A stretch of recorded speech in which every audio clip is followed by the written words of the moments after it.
Rain fell on the somber throngs making their way to Lion's Rest, as if even the sky wept for those who had sacrificed their lives to defeat the Burning Legion. Anduin Wrynn, King of Stormwind, stood a few steps back from the podium where he soon would be addressing mourners of all the Alliance races. He watched them silently as they arrived, moved to see them, loath to speak to them. He suspected that this service honoring the fallen would be the most difficult he had endured in his relatively short life, not just for the other mourners, but for himself. It would be held in the shadow of his father's empty tomb. Anduin had attended far too many ceremonies honoring the casualties of war. As he did each time, as he believed every good leader did, he hoped and prayed that this one would be the last. But it never was. Somehow there was always another enemy. Sometimes the enemy was new, a group springing up seemingly out of nowhere, or something ancient and long-chained or buried, supposedly neutralized, rising after eons of silence to terrorize and destroy innocents.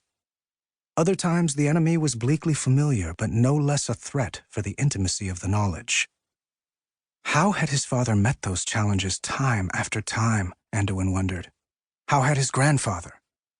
Now was a time of relative quiet, but the next enemy, the next challenge, doubtless would arrive all too soon. It had not been all that long since Anduin Wrynn's death, but for the great man's son, it felt like a lifetime. Varian had fallen in the first real push of this latest war against the Legion, apparently slain as much by betrayal from a supposed ally, Sylvanas Windrunner, as by the monstrous fell-fueled creatures vomited forth from the twisting nether. Another account, from someone Anduin trusted, contested that version, suggesting that Sylvanas had had no other choice. Anduin was not sure what to believe. Thoughts of the cunning and treacherous leader of the Horde made Anduin angry, as they always did. And as always, he called on the Holy Light for calmness. It did not serve to harbor hatred in his heart, even for such a deserving enemy. And it would not bring back his father. Anduin took comfort in knowing that the legendary warrior had died fighting and that his sacrifice had saved many lives. And in that fraction of a second, Prince Anduin Wrynn had become king. In many ways, Anduin had been preparing for this position all his life. Even so, he was keenly aware that in other very important ways, he hadn't truly been ready. Maybe still wasn't. His father had loomed so large not just in the eyes of his youthful son, but in the eyes of Varian's people, even in the eyes of his enemies. Dubbed Logosh, or Ghost Wolf, for his ferocity in battle, Varian had been more than a powerful warrior superbly skilled at combat.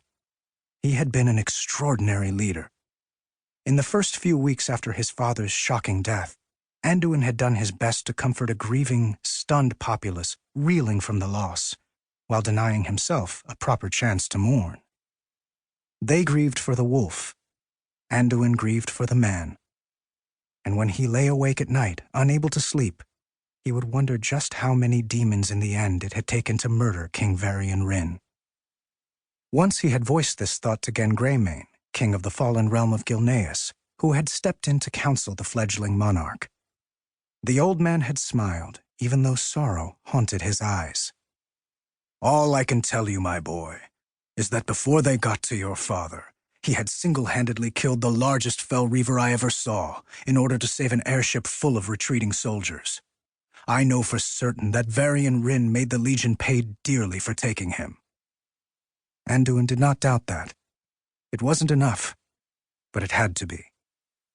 Although there were plenty of armed guards in attendance, Anduin had put on no armor on this day when the dead were remembered. He was dressed in a white silk shirt, lambskin gloves, dark blue breeches, and a heavy formal coat trimmed in gold. His only weapon was an instrument of peace as much as war, the mace Fearbreaker which he wore at his side. When he had gifted the young prince with it, the former dwarf king, Magni Bronzebeard, had said that Fearbreaker was a weapon that had known the taste of blood in some hands and had stanched blood in others. Anduin wanted to meet and thank as many as he could among the bereaved today. He wished he could console everyone, but the cold truth was that such a thing was impossible. He took comfort in the certainty that the light shone upon them all, even a tired young king. He lifted his face, knowing the sun was behind the clouds, and letting the gentle drops fall like a benediction. He recalled that it also had rained a few years ago, during a similar ceremony honoring those who had made the final, greatest sacrifice in the campaign to halt the mighty Lich King. Two whom Anduin loved had been in attendance then, who were not here today. One, of course, was his father. The second was the woman he had fondly called Aunt Jaina, Lady Jaina Proudmoore.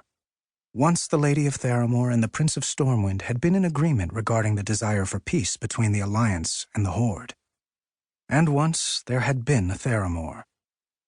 But Jaina's city had been destroyed by the Horde in the most horrific manner possible, and its bereft lady had never been able to ease the pain of that terrible moment fully. Anduin had watched her try repeatedly, only to have some fresh torment re-injure her wounded heart.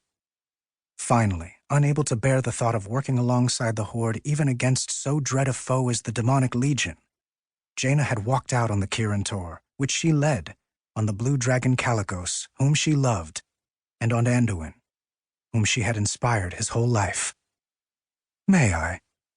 The voice was warm and kind, as was the woman who asked the question. Anduin smiled down at High Priestess Lorena. She was asking if he wished her blessing. He nodded and inclined his head and felt the tightness in his chest ease and his soul settle. He then stood respectfully to the side while she spoke to the crowd, awaiting his own turn.